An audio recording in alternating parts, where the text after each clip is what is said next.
Good afternoon, everyone, and welcome. My name is Kathleen Cummings. I'm the director of the Cushwa Center for the Study of American Catholicism, and I'm a faculty member in the Departments of American Studies and History. It's always wonderful to see so many familiar friends for a Cushwa event, but I'm just absolutely delighted to see some new faces to the Cushwa Center this afternoon, so thank you all for coming.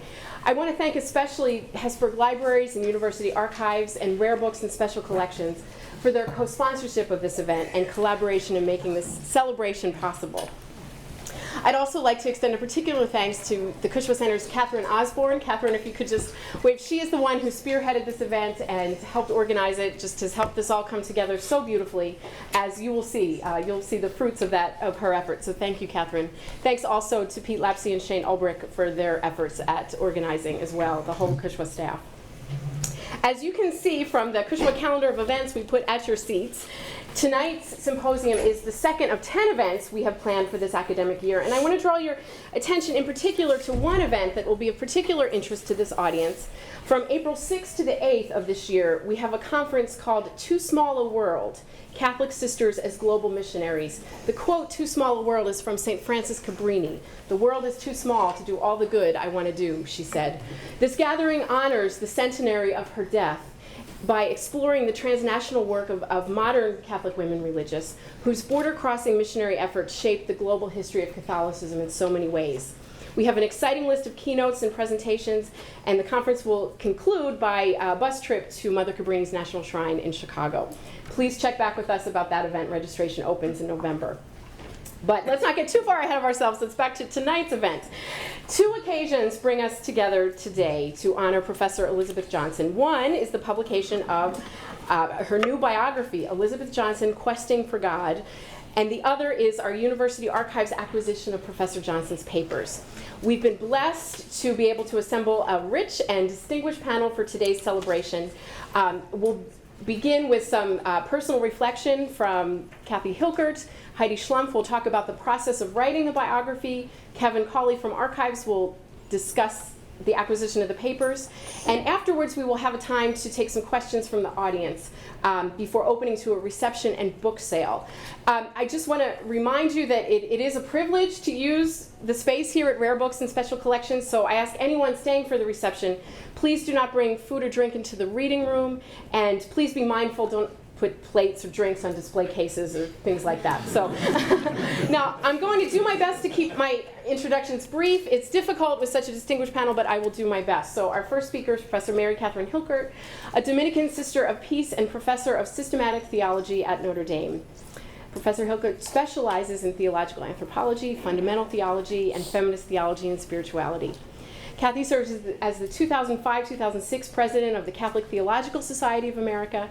She's received honorary doctorates from Aquinas Institute of Theology in St. Louis, Providence College, and most recently, just this past May, the Oblate School of Theology in San Antonio, Texas. She has won the Joyce Award and the Canham Award for teaching here at Notre Dame. She's an excellent teacher, as I can personally attest. She's the author of numerous articles and books on theology, preaching, and spirituality. Just a few of them: Naming Grace, Preaching in the Sacramental Imagination, published in 1997, and Speaking with Authority, Catherine of Siena, and The Voices of Women Today, published in 2008. Kathy is currently working on two major book projects, Words of Spirit and Life, Theology, Preaching, and Spirituality. Those are based on her 2010 Lyman Beecher lectures at Yale, and a study of theological anthropology titled Grace in Flesh, a Sacramental Anthropology. Welcome, Kathy, and thank you. Heidi Schlumpf is a journalist and associate professor of communications at Aurora University. She is a former editor at U.S. Catholic and has been a regular contributor to National Catholic Reporter, In Trust, and Sojourners. 2 years in a row, she received the Eileen Egan Journalism Award from Catholic Relief Services for her reporting on the developing world. Heidi is a graduate of Notre Dame, where she majored in American Studies. She is the author of While We Wait, Spiritual and Practical Advice for Those Trying to Adopt, published in 2009. She edited the Notre Dame Book of Prayer in collaboration with Notre Dame's Office of Campus Ministry, and most recently, of course, Liturgical Press published her biography, Elizabeth Johnson. Thank you, Heidi. Kevin Cawley is Senior Archivist and Curator of Manuscripts for the University Archives at Notre Dame.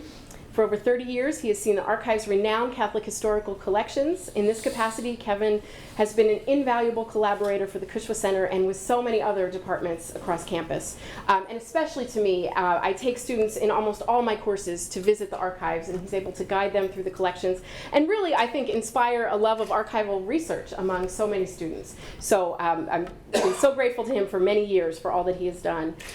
Kevin has also been an active participant in the Catholic Research Resources Alliance. He served as secretary and president of the Society of Indiana Archivists and has been a member of the Society of American Archivists since 1983. Before becoming an archivist, Kevin taught English for 9 years at John Carroll University, Cornell University, and Vassar College. So Kevin, as always, we're grateful to you for sharing your expertise with us. Last, but no means least, can everyone over there hear me? Okay. Professor Elizabeth Johnson is a sister of St. Joseph and distinguished professor of theology at Fordham University. In 1981, Beth became the first woman to receive her PhD in theology at Catholic University, where she and Kathy overlapped in their graduate studies. Beth has spent the majority of her career teaching at Fordham, where she received the university's Teaching Award in 1998 and Professor of the Year Award in 2011. Beth has served as president of the Catholic Theological Society of America and the American Theological Society. She has received at least 15 honorary doctorates and supervised many doctoral dissertations. The CTSA awarded her the John Courtney Murray Award in 2004 for Distinguished Achievement in Theology, as well as the 2016 O'Hara Graff Award. She has served extensively on national and international commissions, including 8 years as a member of the Lutheran Catholic Dialogue and a Vatican-sponsored dialogue on science and religion. Beth's scholarship has brought feminist and increasingly ecological perspectives to bear on themes of Catholic theology, searches deeply throughout scripture and tradition to recover and restore overlooked and disfigured themes and images. Her body of work constitutes a rich contemporary theology that is historically rigorous, poetic and passionate, and sustaining for the Christian journey. A number of Beth's books will be on sale in the library concourse, and I think she might be willing to sign a couple during our reception. I'll just mention two for now. Her 1992 book, She Who Is, The Mystery of God in Feminist Theological Discourse, received the Grawemeyer Award in Religion. And it was so popular that it's pretty miraculous that we have here today. There is a large banker's box in Beth's archives consisting entirely of speaking invitations she had to turn down in the year that She Who Is was released. Another groundbreaking book of hers has a very special resonance for me. It's titled Truly Our Sister, A Theology of Mary and the Communion of the Saints. And it was the subject of Beth's Cushwa Center lecture, which she delivered here at Notre Dame in 2003, shortly after the book's publication. I was associate director of the Cushwa Center then. Tim Matavina, who was serving as director and the one who issued the invitation to Beth, is here today, so we're so grateful to him as well.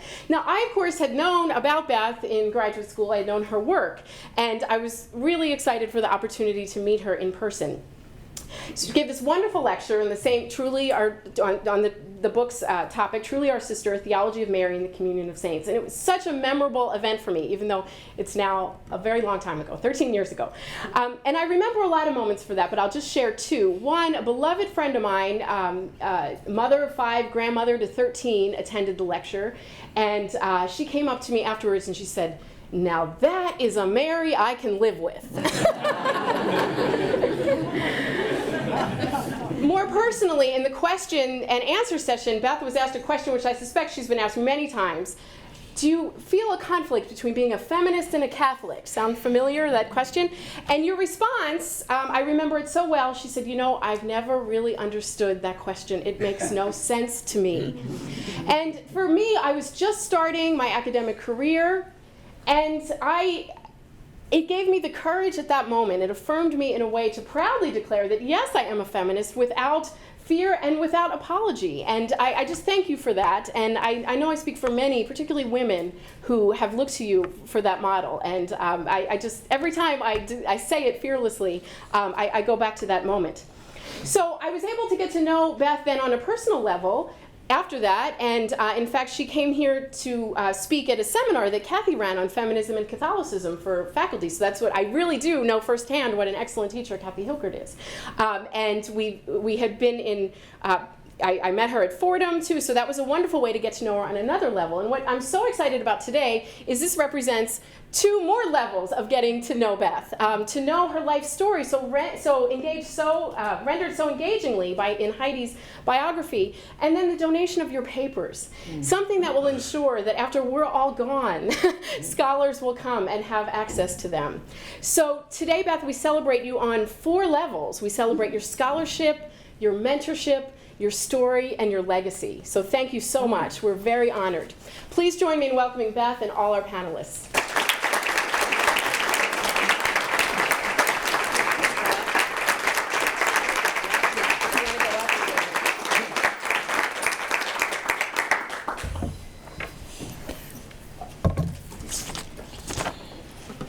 So Beth and everyone here, it is such a delight to participate in this event.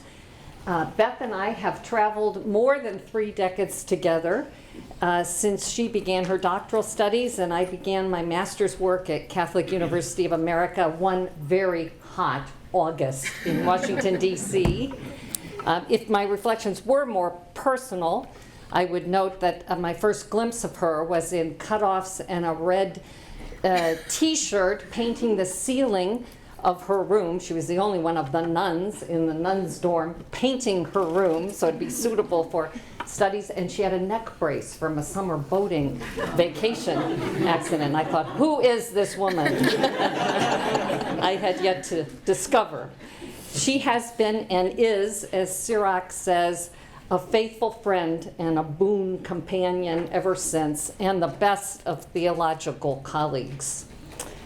There are many treasures in these papers that have now been entrusted to us, from her birth certificate and baby book to the letters she has exchanged with bishops, theologians, and other intellectuals around the globe, with women religious, including the Leadership Conference of Women Religious, who often sought her counsel and who honored her with their Outstanding Leadership Award in 2014, and letters from countless of her readers, all of whom, I might note, received a personal response from her.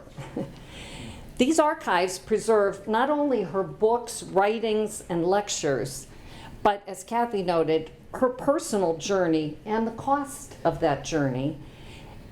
You can discover how reading Gaudium et Spes impacted her decision to remain a sister of St. Joseph just after the council and to become a theologian. You can trace the reception history of her books and her lectures and the many awards, none of which were without controversy. But at least one 86-year-old man wrote that before he goes under the grass, he wanted to say thank you. Your book made a real difference in my life. Those letters are there too. But I am not going to speak more personally, but more as a theologian, just to highlight 3 things about the treasure of Beth's legacy and why it's so wonderful that it's preserved here at Notre Dame for future research. First of all, her contribution to theology, period. Secondly, her singular contribution to a truly Catholic feminist theology and to the turn to the heavens and the earth. And third, and briefly, beyond her scholarly writing and her many pastoral contributions to the church, which can be found in her papers, the archives also provide evidence that there's a price to be paid for fidelity to the particular vocation of a theologian, and she has paid that price as well. So first, her contribution to theology. The first line of Beth's dissertation set the stage for her own creative work in the decades to follow. It's a line taken from the Lutheran theologian Wolfhart Pannenberg, whose thought she engaged so richly and critically in that work. And he wrote, and she begins, "A crucial, if not the most basic question in all theology is the right way to speak about God." The mystery of God and all of reality in relation to God, as Thomas Aquinas has said, or in Beth's language, the mystery of God and God's love for all of her beloved creatures, including the earth and the entire cosmos, has been at the heart of her lifelong quest for the living God. That quest has borne fruit for other scholars, for ministers, and for a wide reading public in the 12 books, and it may be more even as we speak, 12 books she has written or edited, now translated into at least 13 languages, as well as her countless articles which have reframed theological discussions about questions as central as how to speak about God, the meaning of Jesus and salvation, and most recently focusing that through the voices, the global voices of women, the importance of remembering the saints as friends of God and prophets, and Mary, as Kathy noted, as truly our sister, and the importance of feminist and ecological theology for the survival and flourishing of humankind and the earth. Kathy already mentioned the John Courtney Murray Award, which Beth received from her professional colleagues in the oldest and largest theological professional association of theologians in the world. It signals the level of respect which her peers have for her scholarship. That award is given to only one theologian each year, and it, as Kathy said, it honors members for a lifetime of theological achievement. Beth was one of only 6 women who had been recognized in this way at the time that she received the award in 2004. She's also been elected, as Kathy said, president of the Catholic Theological Society of America, and that as only the 5th woman to be selected for that leadership role since the society began in 1946.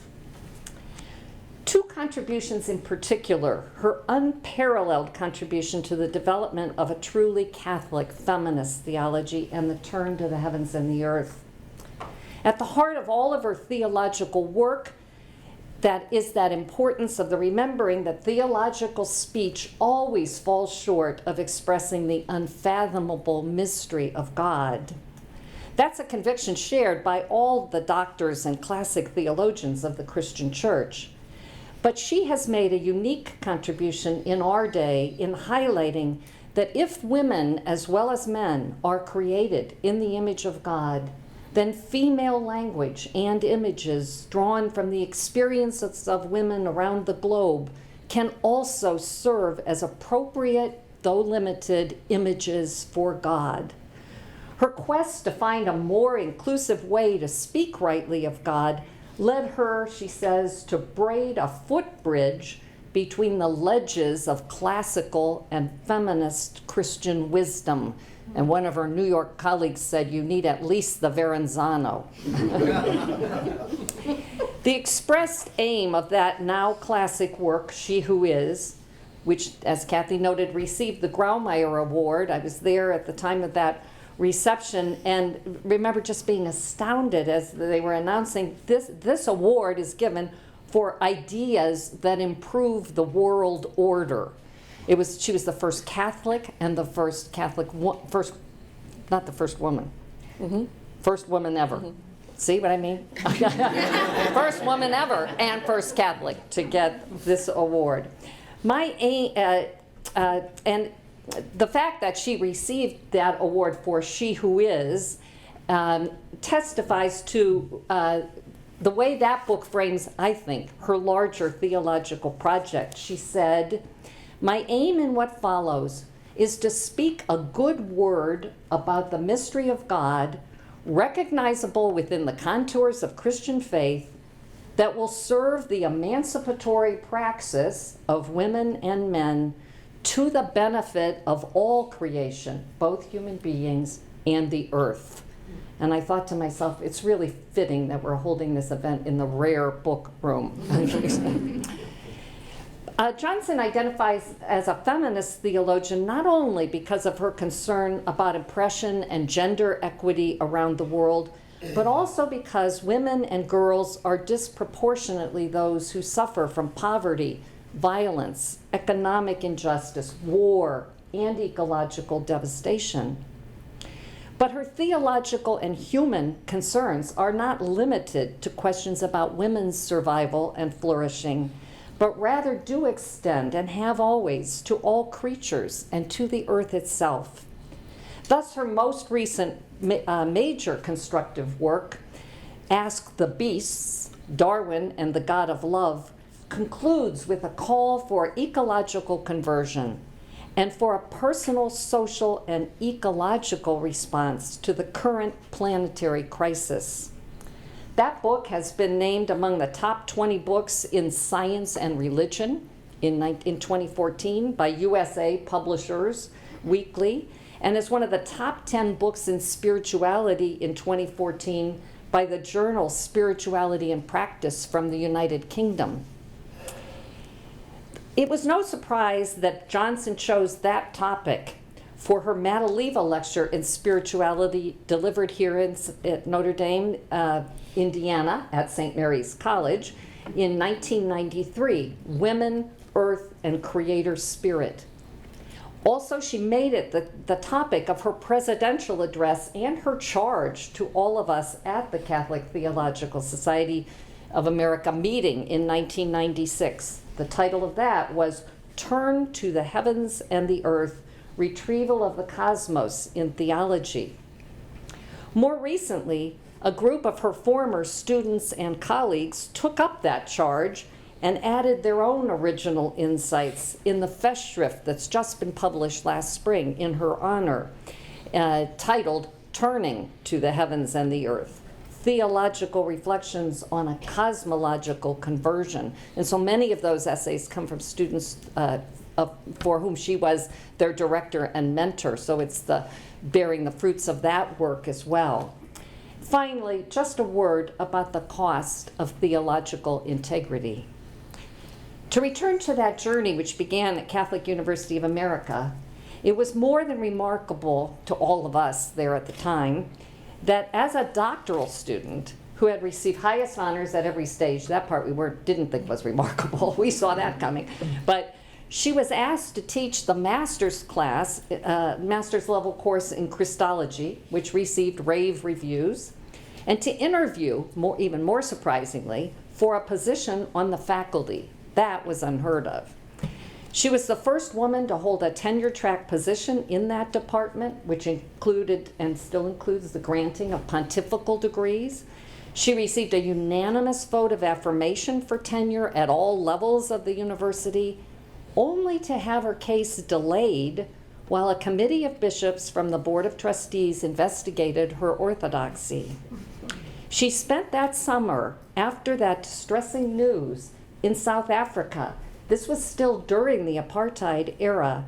She spent that summer giving lectures in Christology at the invitation of the bishops there and reflecting on the poverty, injustice, and courage which she witnessed there. Both those experiences impacted her deeply. She subsequently received a written commendation at Catholic U for her doctrinal excellence and was granted tenure. But as she wrote in a poignant letter that is now in our archives, she no longer found the department and university which had nurtured her theological vocation and a place that she had grown to love to be a place, and this is from the aims of the university, she was quoting the aims of the university, where freedom is fostered and where the only constraint upon truth is truth itself. And she expressed how she wrote that with sadness, and all of us who also went there and who also love the place and the people of that place share that sadness. As we are all aware, her tenure case was not the only time when her fidelity as a Catholic theologian has been questioned, most painfully in the most recent episode in which the book for which this colloquium and Heidi's biography are named, Quest for the Living God, where her work was publicly misrepresented and serious allegations were made about the doctrinal errors that were to be found within it in a widely publicized statement of a committee of the United States Bishops, Catholic United States Bishops Conference. We can't go into the detail of that here, and it's not the purpose of this symposium. But the Notre Dame archives now contain all of the correspondence related to that and all these other events. Even those who disagreed with aspects of Beth's theological thinking and continue to have lamented the breakdown in the process agreed upon by bishops and theologians in this country about how to proceed in situations of conflict, beginning with informing a theologian of the concerns or charges for which they are under investigation and inviting her or him to clarify their views and to enter into a process of dialogue before it gets to this point. Beth's written response to the public printed criticism of her text, since there was no dialogue or meeting, stated clearly that if there were doctrinal errors in her writing, she would welcome learning where that is in her texts and she would correct it. But she was equally clear in stating, I am not responsible for what I have not said and what I do not think. For one whose own theological work, including her feminist and ecological theology, draws so frequently on insights from Thomas Aquinas, and whose definition of theology echoes his own, it must have been particularly heartening to learn that when Cardinal Walter Casper was asked about his view of Elizabeth Johnson's theological work, in light of those concerns that had been raised by the committee, he noted that something similar happened to Thomas Aquinas. We don't have his archives, but we are fortunate to now have the papers of the foremost Catholic feminist systematic theologian in the United States. So to the students and scholars gathered here, let the research begin.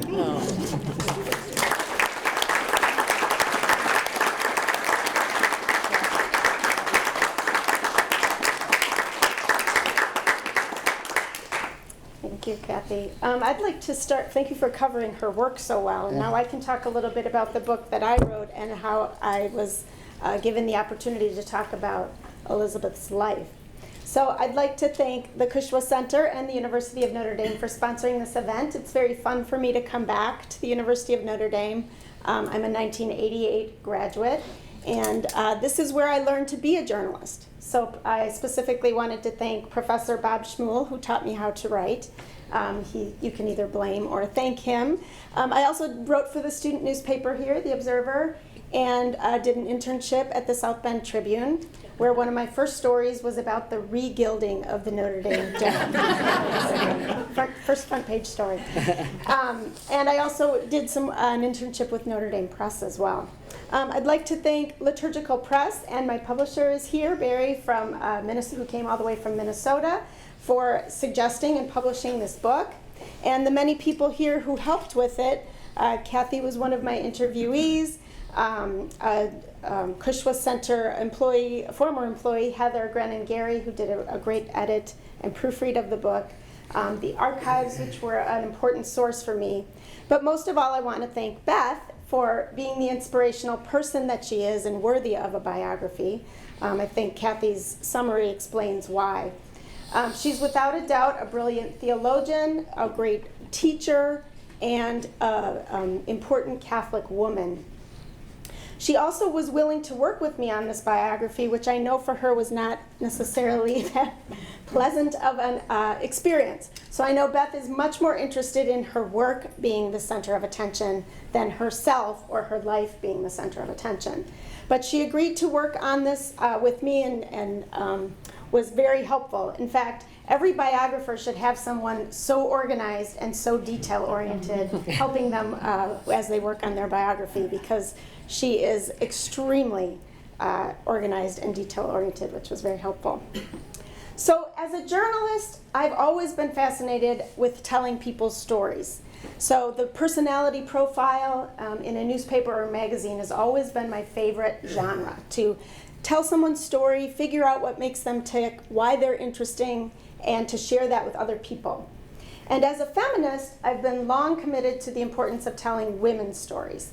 So it's a sad truth that women's stories too often don't get told, or when they do, they don't get told with the same prominence or with the same frequency that men's stories do. So with this book, I had the chance to tell a woman's stories, and to tell a woman's story, and an important story at that. So I think we can't overestimate the importance of Beth's work, and I think Kathy summarized that so well, but I would like to think that her life story is important too. So finding out how she got to where she is, and how the theology that came from her, where some of that might have come from. So I know you share some of that in some of your writings, but the chance to put it all together in one book, to me, was a very important thing to be asked to do.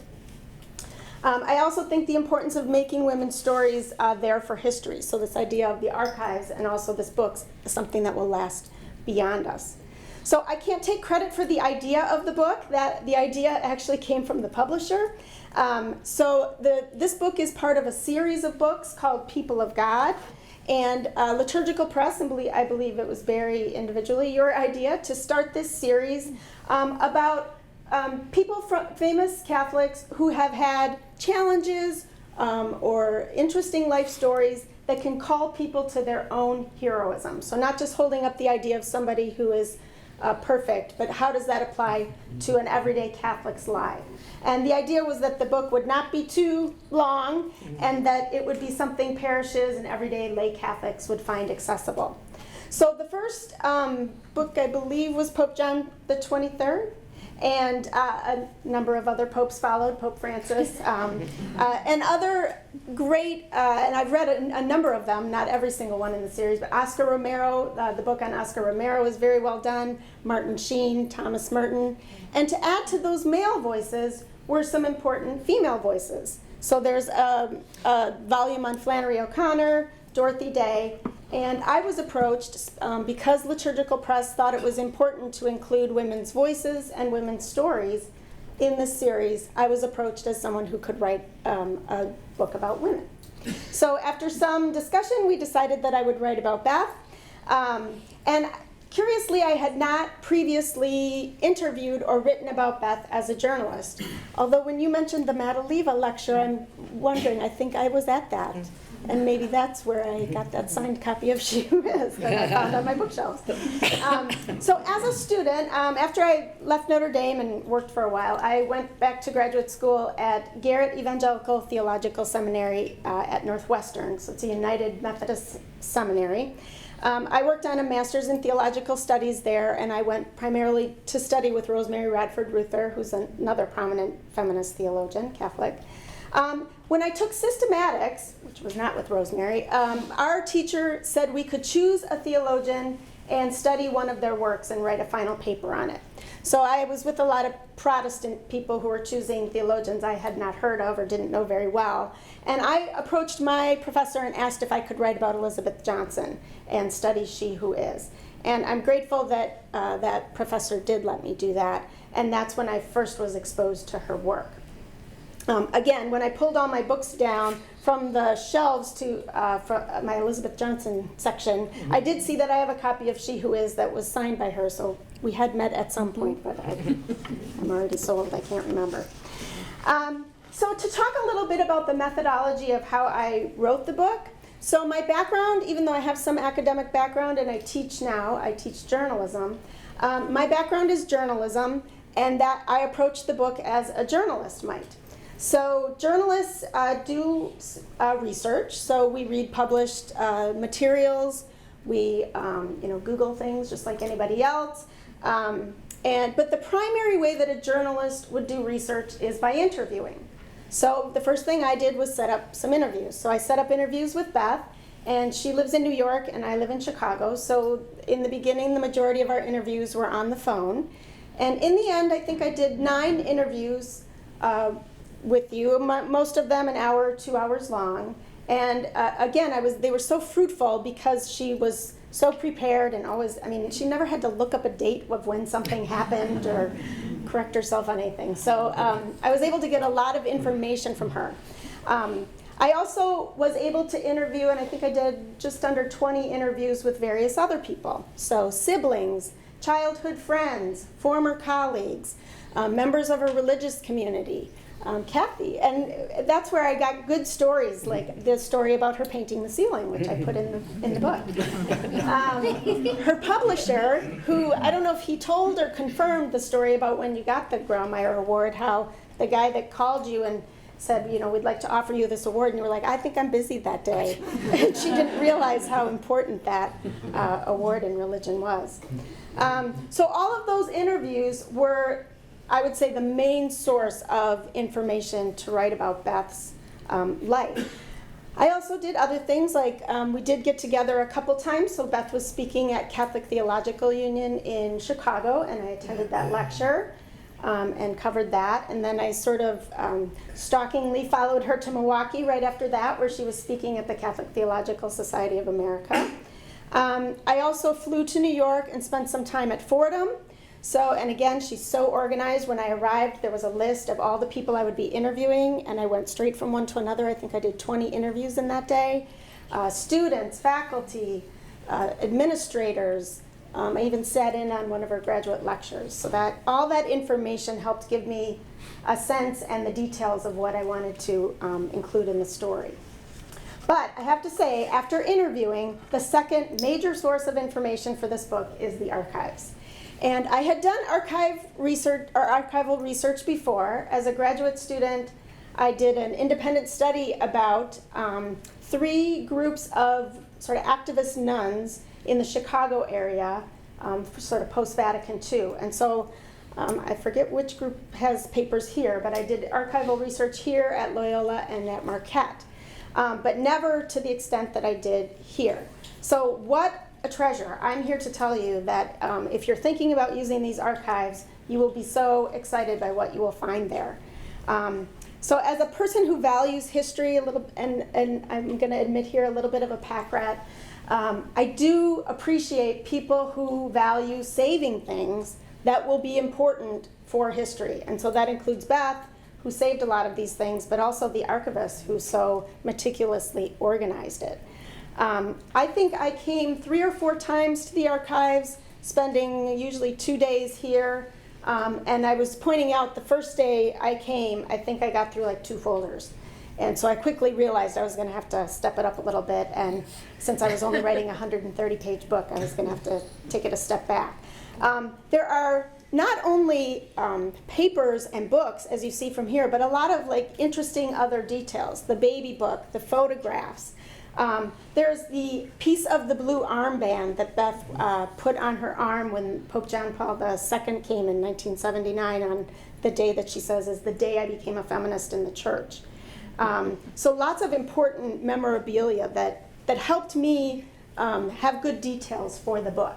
So I could describe the gold stars on her report card from grade school. In fact, I opened the first chapter with a story, sort of a description of Beth and her siblings putting on a Christmas story play for their parents.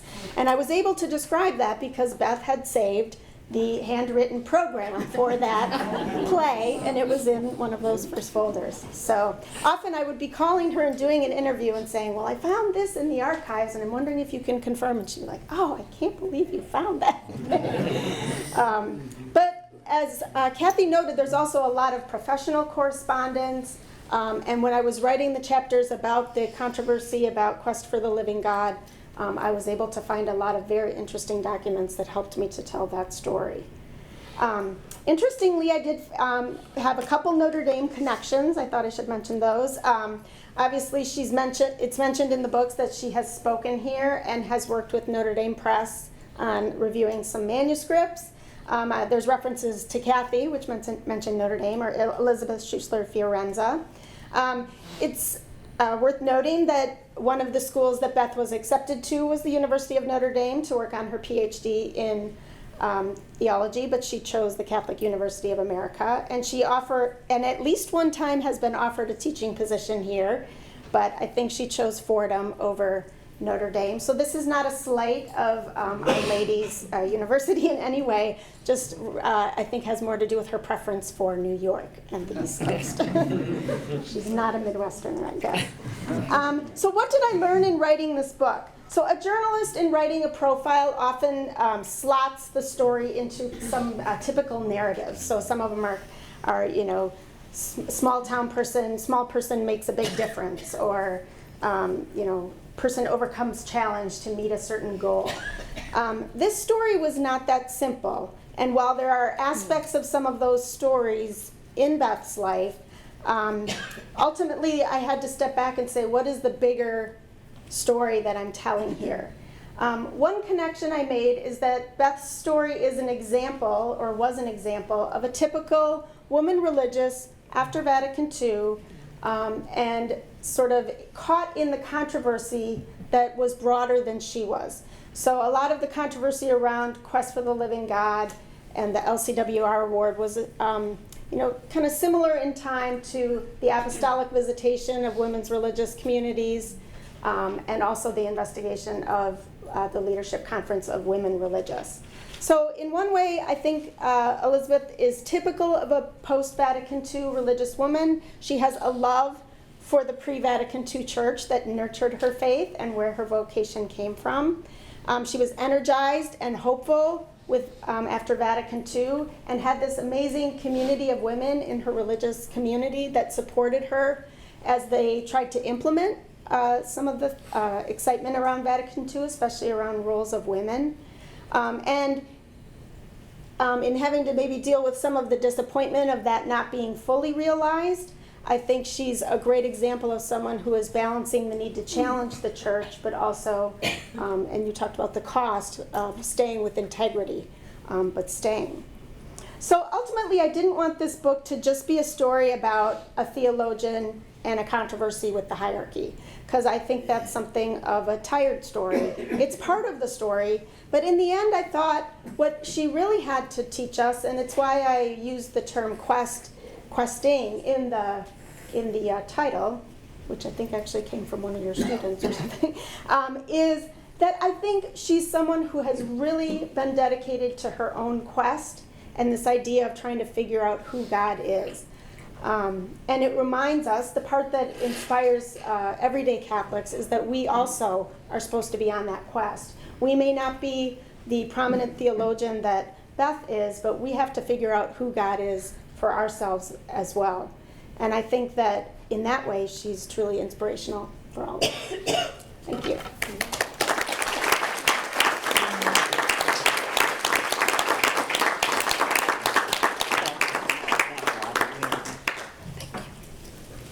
Thank you, Heidi. I have to begin by saying that Heidi has just given me credit for meticulously organizing her papers. But it didn't happen. Of all of the personal papers that we have ever had donated to the archives in the 33 years that I've been working here, these were the papers that were the best organized and made the most sense from the word go. So very little organizing needed to be done. The quotas.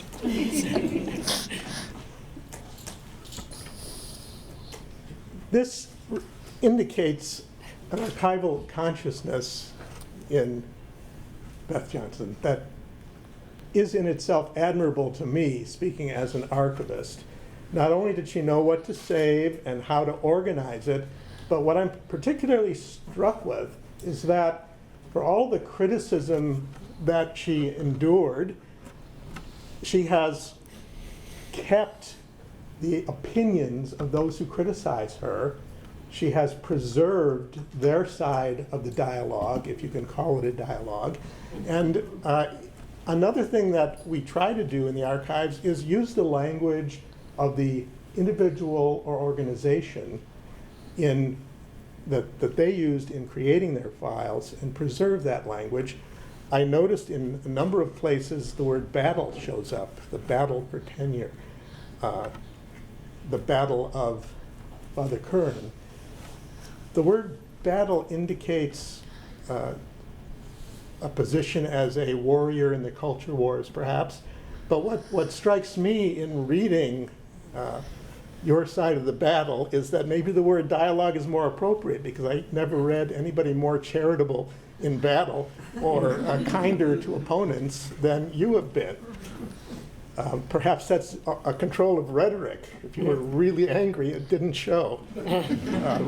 Reasonable dialogue is what showed through. So she is preserving, as archivists try to do, not one side of the argument, but both sides. We try to preserve records and we try to preserve evidence. In the 19th century, there was a project started at Notre Dame by a man called Jimmy Edwards and by Father Sorin, which at the time they called the Catholic Archives of America. This is a very broad title, good for advertising and probably not so good for telling the truth. There is no one Catholic Archives of America, and certainly the Catholic University of America is another major archival repository trying to do the same thing we're doing. We are trying to be the memory of the Catholic Church, trying to preserve what happened in the church and preserving all sides of any given controversy when we do that, just as Beth did in her own papers. So as part of my mandate today, when I was told what I was supposed to do when I got up here to speak, I was told to call attention, of course, to the papers that were donated, but also to put them in context in the archives, to talk about what other sisters have given us their papers, what other theologians have given us their papers, and if you want to do research, who else will you find in the Notre Dame archives? So this makes it necessary for me to drop some names. We have papers of Father Richard McBrien, papers of Father David Burrell, papers of Father Virgilio Elizondo. We have Eugene Kennedy's papers. Apologies, he's not a theologian, but he is somebody whose papers deserve to be preserved and remembered.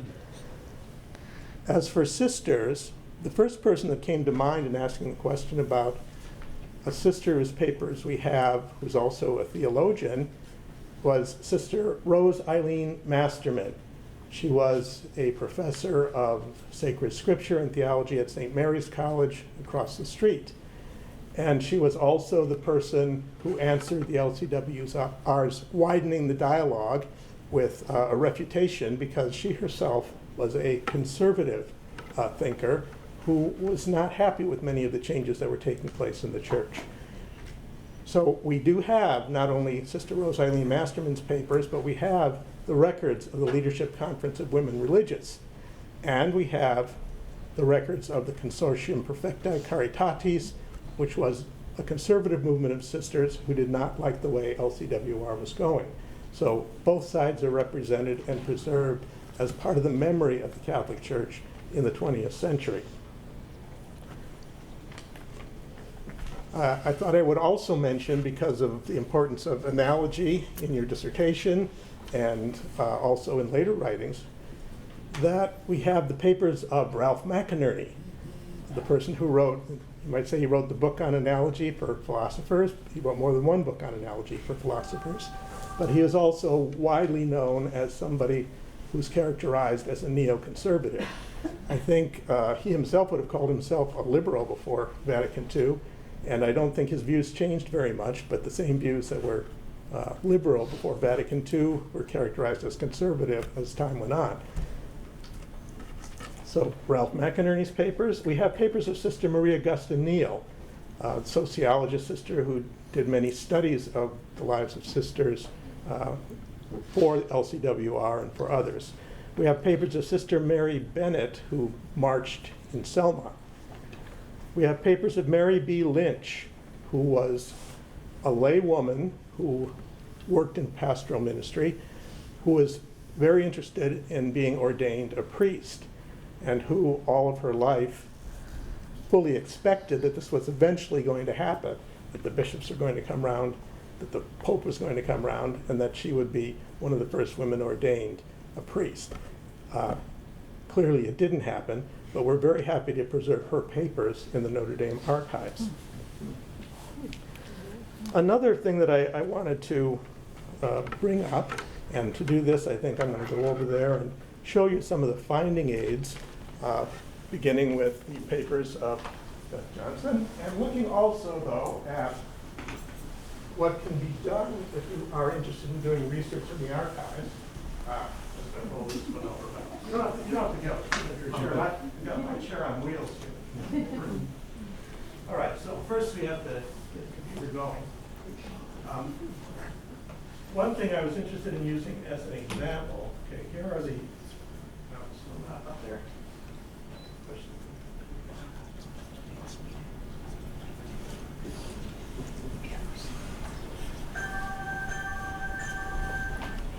sounds alarming. Uh-oh. Plug in or find another power source. Okay, I think we're not going to be doing this long.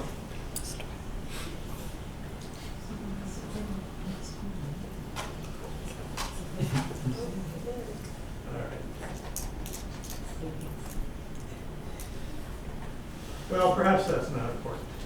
Just can't see it. Can we get the lights? Okay. All right, so here is the inventory or the finding aid for the Elizabeth A. Johnson papers. And if we page down a little bit, you can see that there's an outline showing her wonderful organization. She was wise enough to preserve these things from her youth. It's often hard to persuade people that these are the sorts of things we want. We want to have papers that show the whole life of a person, and what we don't want are the things that people often want to donate, which are the plaques showing the awards.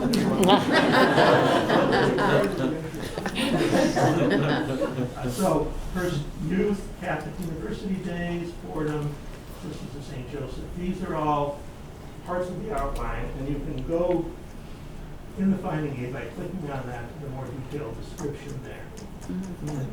And look whose name is here, Kathy. Notes on the sabbatical trip to Leuven. So what I wanted to do, if we go to the search page of the archives, is look up, for example, Father Curran. See, I'm getting typos in here. To show that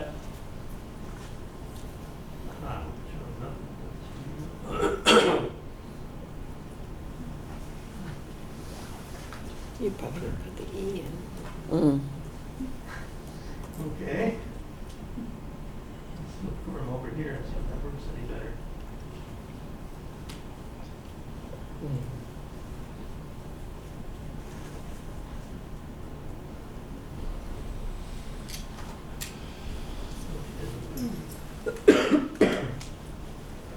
We have about 1,200 collections, all of them having to do with the history of the Catholic Church in one way or another, and many of them having to do with the 20th century.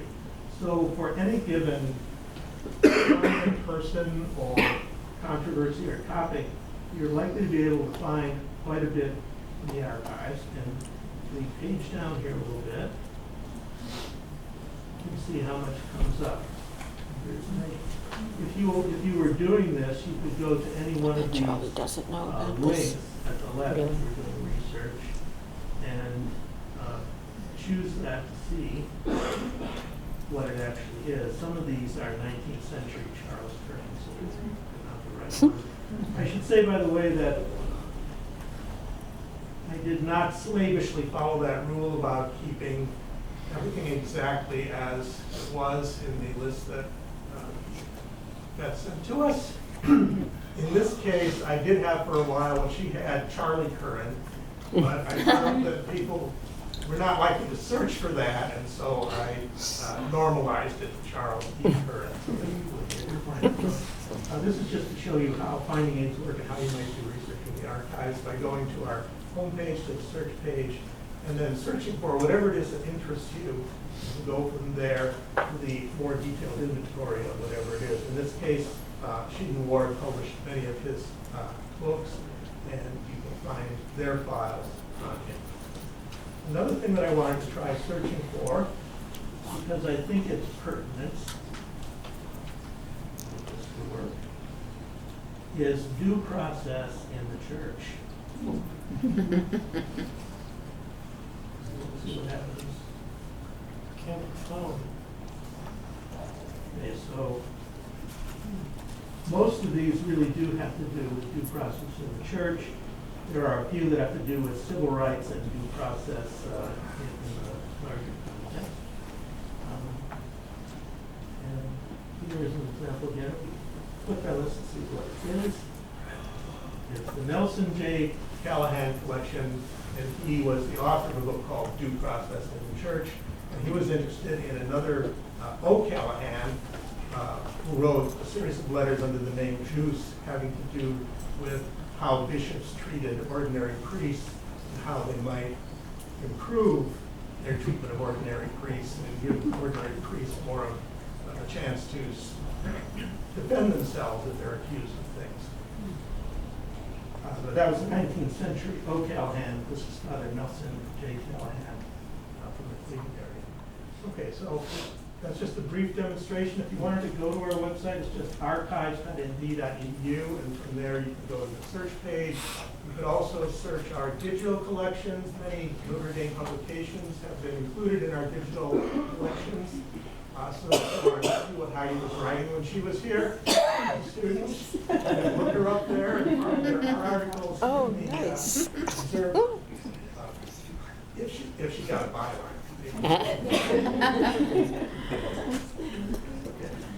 I wanted to conclude by embarrassing myself, confessing that it occasionally happens to me, not very often, that when I'm in church, or most recently when I was at a production of a Shakespeare play, I find myself so moved that tears are going down my cheeks, and I am hoping that nobody is noticing. As a matter of fact, I have to say another time when that has happened to me recently is in reading a passage from one of Elizabeth Johnson's books. So, Shakespeare comes Aquinas. Thank you.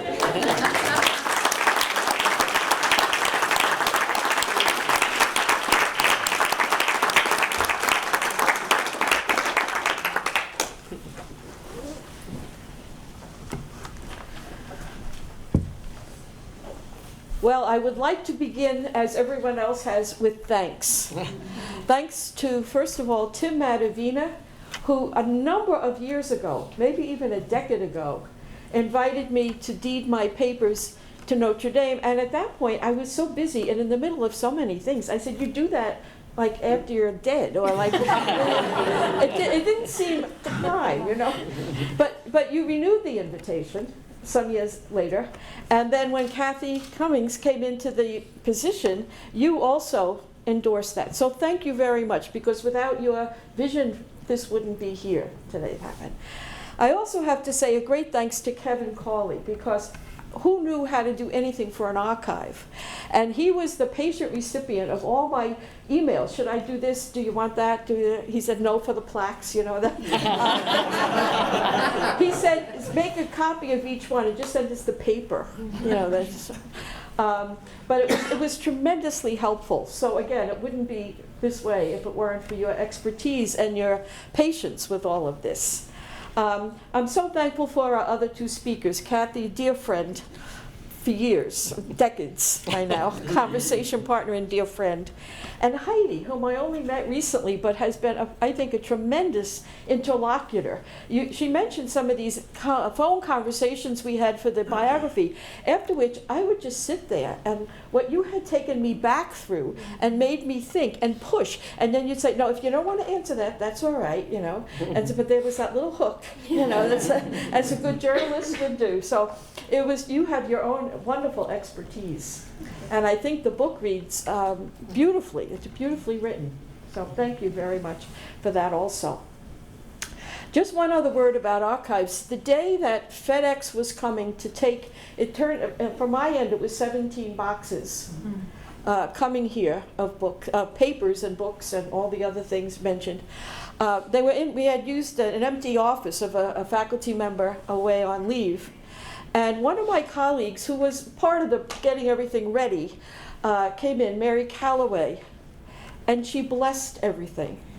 And she did it with a barakah. And she teaches Hebrew Bible, so she brought that in and thing.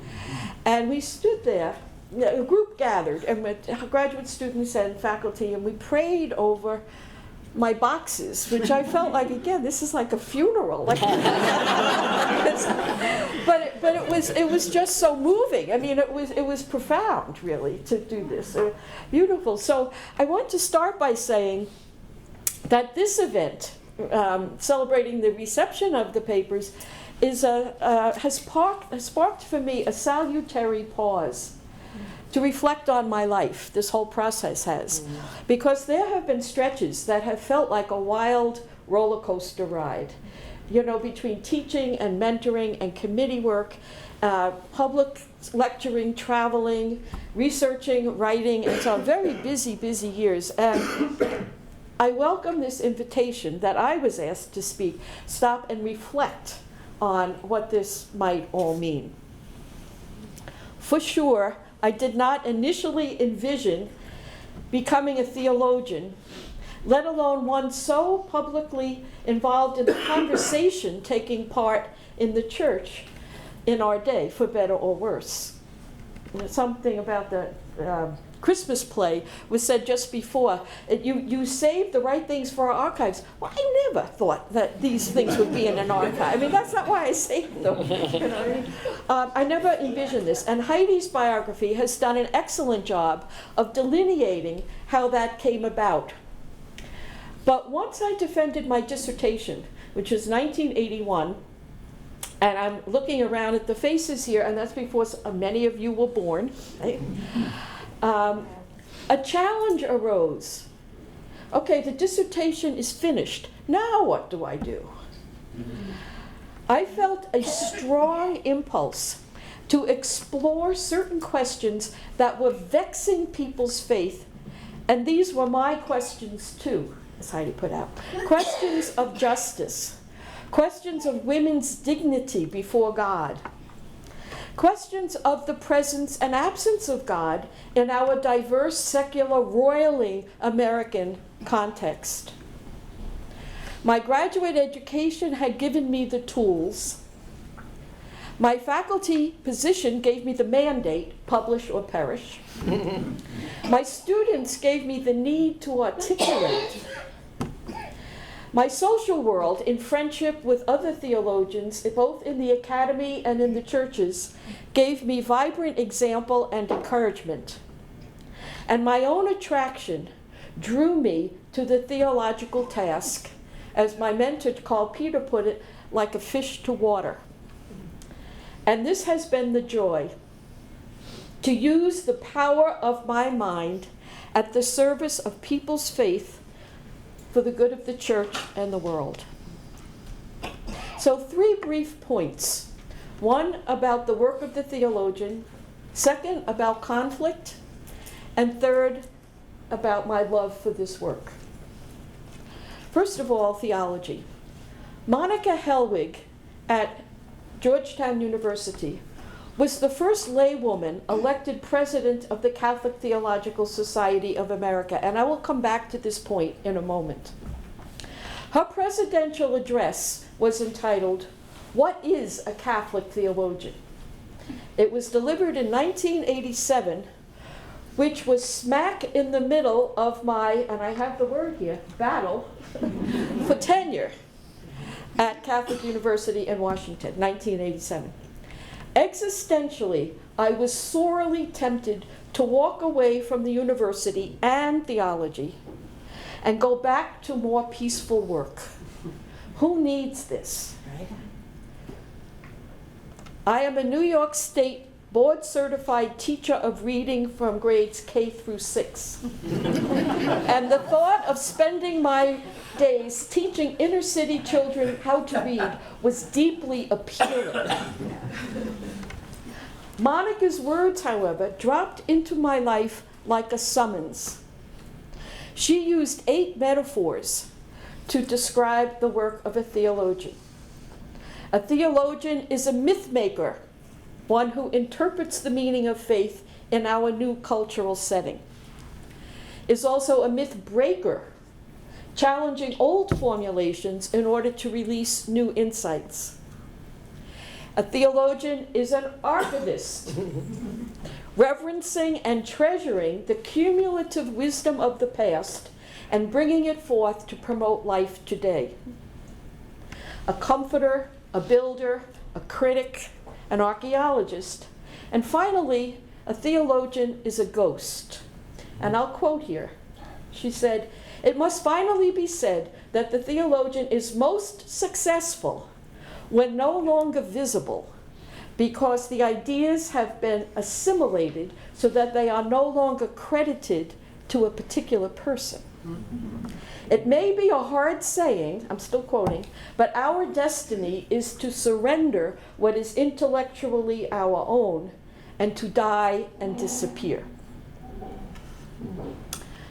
Monica's imaginative way of translating Anselm's classic definition of theology, which most of you probably know, faith-seeking understanding, right?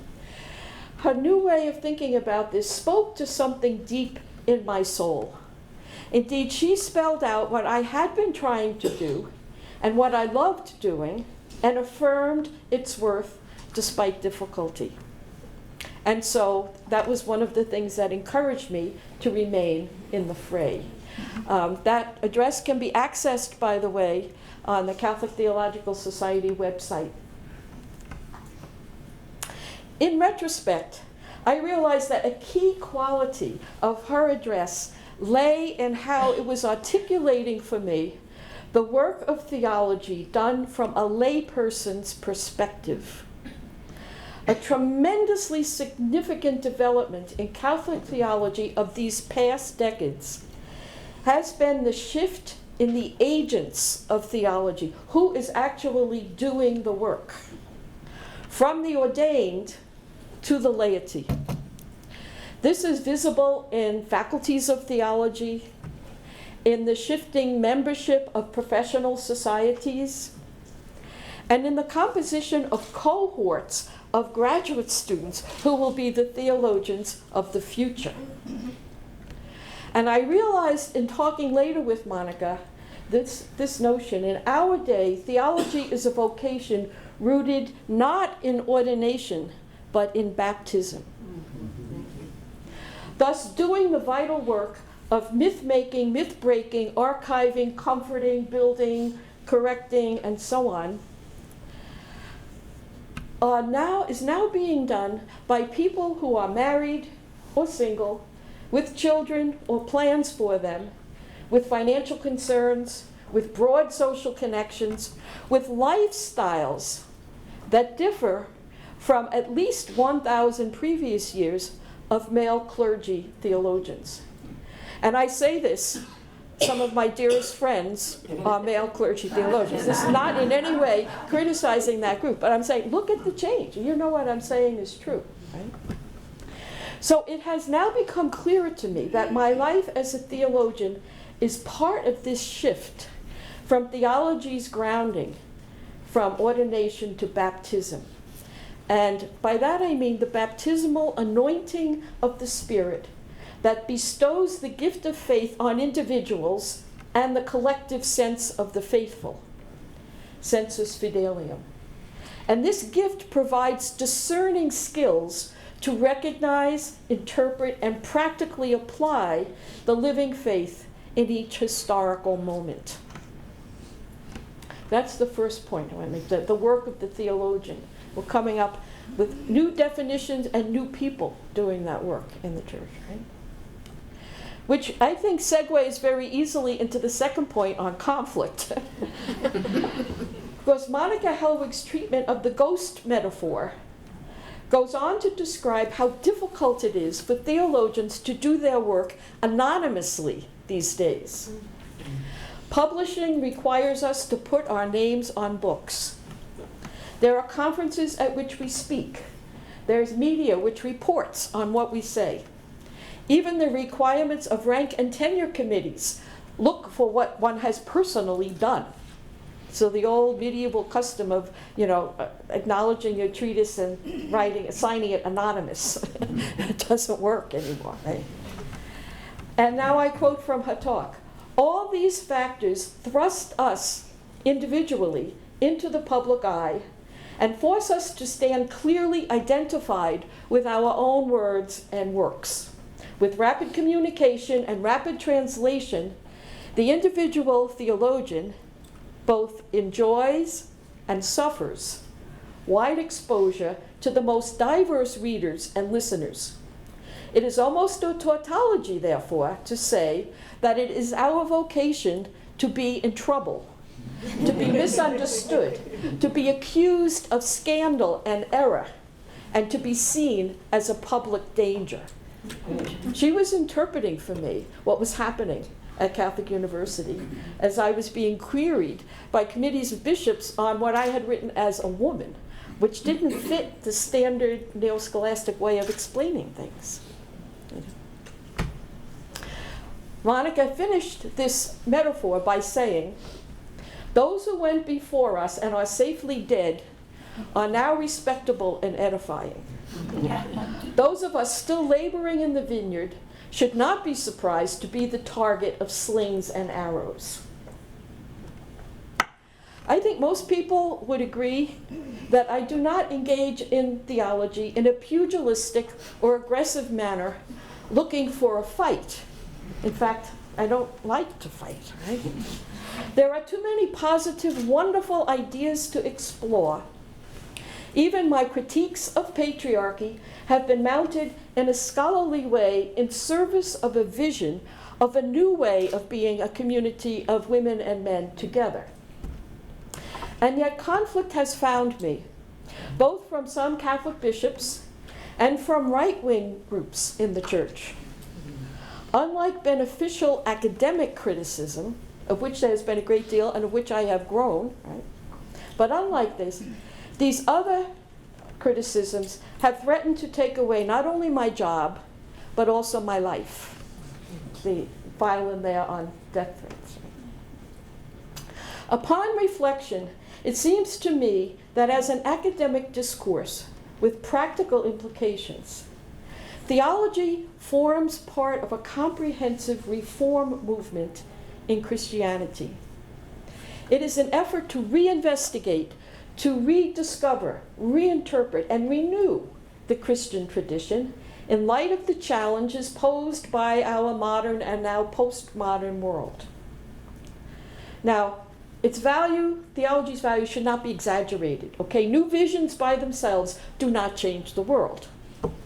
But neither should theology's influence be underestimated, because a different intellectual paradigm can change individual persons' consciences and decisions and practices, and also socially that begins to happen, and it can lead to critiques of systems, including systems within the church. And conflict is bound to ensue as a result. I have found that these situations, for all the upsetment they have caused me, and I'll digress here a minute, you might find this interesting. When this was happening at Catholic University to me, Charles Curran was being fired for his position on Humani Vitae, and Hans Kung came to Washington for some talk, and he took Charlie out for supper and passed on this wisdom because he had been silenced for his challenge to infallibility. And he said to Charlie Curran, "Go see your doctor because this is going to make you sick. Go to a psychologist because you're not going to know how to handle your anger. And go to a spiritual director because you're going to lose your faith." So Charlie took me out, told me this advice. I have subsequently taken a number of other people out and given them this advice. This sort of goes around, you know. But it shows you this, if you're going forward in all the fullness of your sense of what you should be doing, and this suddenly comes down on you, it is very, very distressing. But I have found that these situations, for all the upsetment they cause, rather than making me change my thinking, have clarified it and strengthened it. Recently, I have been rereading the sermons of Augustine for Lectio Divina. And apropos of conflict, one in particular struck me, Sermon 64. Augustine is preaching on the feast of the women martyrs. He expresses surprise that they could be so courageous, being the weaker sex. But then he finds the answer. If they spared themselves from bodily death by denying Christ, and here's the quote, they would have died in that part of themselves where they were most truly alive. You can see the parallel. It becomes a matter of intellectual integrity, of staying true to an insight that comes as a gift and means something valuable to oneself, but also to many other people. Stay the course or die in your own spirit where you are most truly alive. And so I continue to mount a passionate defense for the theological work of searching for God in the midst of our vast cultural changes, and not a God distant from time and space, but the God of history, present in every deer on the run and bird in flight, in every human heart and movement for justice. The stuff of theology is experience, about which theology asks hard questions and mounts stringent systematic reflection, wrestling with what it means in the light of our faith tradition. It is worth doing, and if conflict is the price, so be it. As some wags have even suggested, perhaps the conflicts, especially over quest for the living God, have been Sophia's strategy to get these wonderful ideas more widely known. Finally, and more briefly, my love for doing theology. Heidi has said that when she started research on my biography, she was determined to write about myself as a person, not my work. But in the end, she could not separate them. Her comment set me to thinking, and here is what I have realized. When I sought entrance into my religious community at the ripe old age of 17, back in those days, one of the questions I had to answer in writing was why? Why do you want to enter the convent? And I wrote that I wanted to become a sister, to love God and my neighbor more each day. At that point in time, life in a religious order seemed the clearest way for me to do that. It was not a particular task I wanted to do. It was the dedication of my whole life. And for me, being a theologian has just flowed like that, as a concrete way of living out love of God and neighbor. Now let me be clear that my path has not been without doubts, struggles with faith, questions flung to the heavens in the manner of Job. As a young person in the 60s, I was very affected by the Death of God movement. The cover of Time magazine was black, and the words, "Is God Dead?" Okay. I still have that cover. Okay. Didn't go into the argument. But that just spoke, it was where I was spiritually. I was asking myself that question. Right? This is before I had started to study theology, and it just struck me, yeah, this is an important question. I was also struck in those same early 60s by Dietrich Bonhoeffer's Letters and Papers from Prison, which first came out in translation. His notion that in a world come of age, God is rightly edged out. In other words, let humans take responsibility. And his quote, "Before God and with God, we live without God," ended up in a banner in my room. 60s, you made banners, right? I found the idea that we are not dealing with a concrete object, a specific object, namely God, but with deep holy mystery. I found it to be liberating while also profoundly disorienting. So one continues to seek and does not settle for an idol, for something less than God.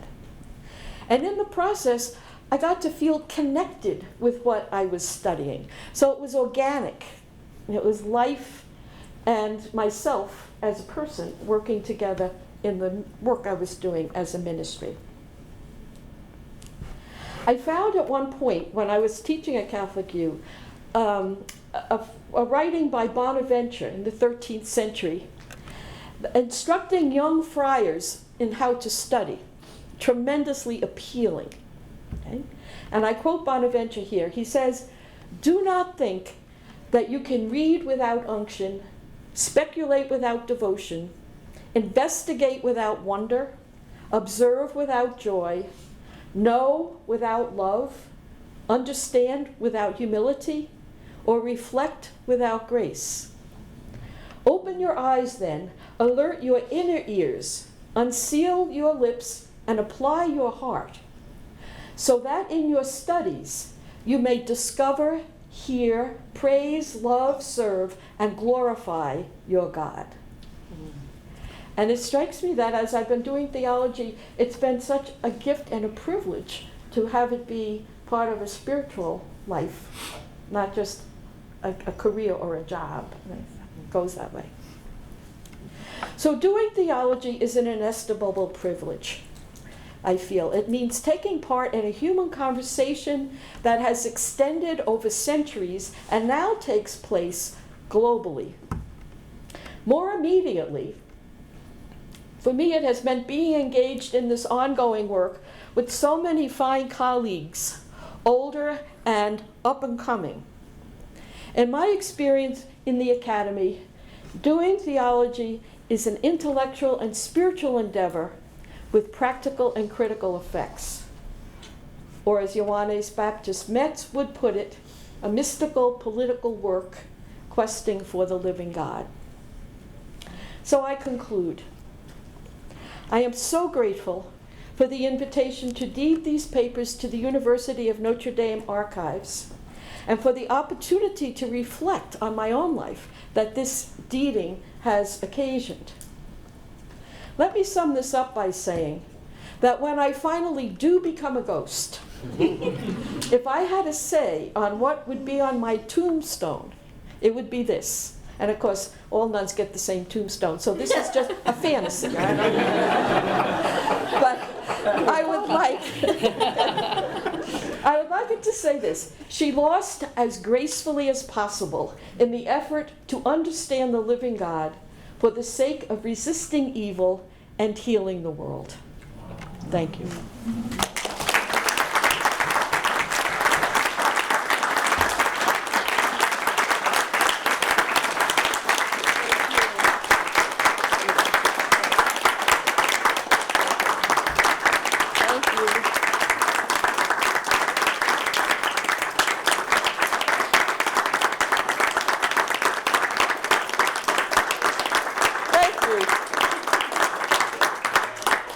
Thank you, Beth, so much. And make sure that gets to the archives as soon as possible. I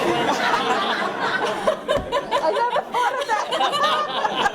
That's true.